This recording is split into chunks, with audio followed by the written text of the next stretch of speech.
Terpidana Inseri dijemput paksa oleh tim eksekusi di kediamannya di RT 12 RW 04, Kelurahan Bandar Agung, Lahat. Kakek yang baru saja menikmati masa pensiunnya ini tampak mengenakan kacamata, baju kemeja dalam putih bermotif yang dibalut dengan jaket warna abu-abu serta celana panjang berwarna coklat. Usai dijemput di rumahnya, terpidana kemudian dibawa ke kantor Kejari Lahat dan selanjutnya digiring ke Lembaga Pemasyarakatan Kelas 2A Lahat untuk menjalani masa tahanan dengan mengendarai sebuah mobil berwarna hitam. Dramatisnya sesaat setelah masuk ke dalam sel tahanan, Inseri sempat meneteskan air mata sembari menyesali perbuatannya.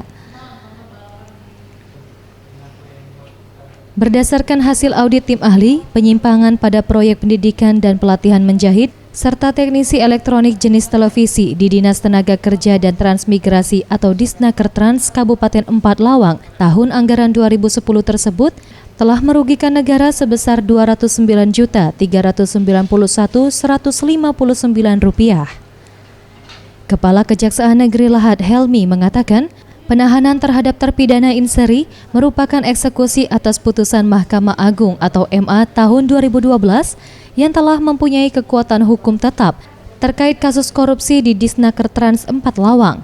Sebelumnya pada tahun 2012, terpidana telah dijatuhi hukuman 1 tahun penjara oleh Pengadilan Negeri Lahat. Kemudian terpidana melakukan upaya banding ke Pengadilan Tinggi hingga kasasi ke Mahkamah Agung, namun MA menolak upaya kasasi terpidana.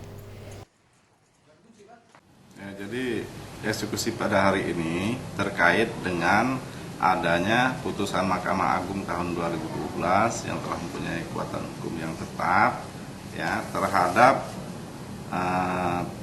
terdakwa atau terpidana sekarang atas nama Inseri, sarjana ekonomi Bindahri, yang dulunya sebagai terdakwa dalam tindak pidana korupsi dalam penggunaan dana APBD pada kegiatan pendidikan keterampilan di Dinas Sosial Tenaga Kerja dan Transmigrasi Kabupaten 4 Lawang tahun anggaran 2010. Sebelumnya pihak Kejari Lahat telah 3 kali melakukan pemanggilan terhadap terpidana terkait putusan MA tersebut. Namun tidak diindahkan oleh terpidana hingga akhirnya dilakukan penjemputan paksa oleh penyidik dari Kejari Lahat. Zulfikri, Sriwijaya TV.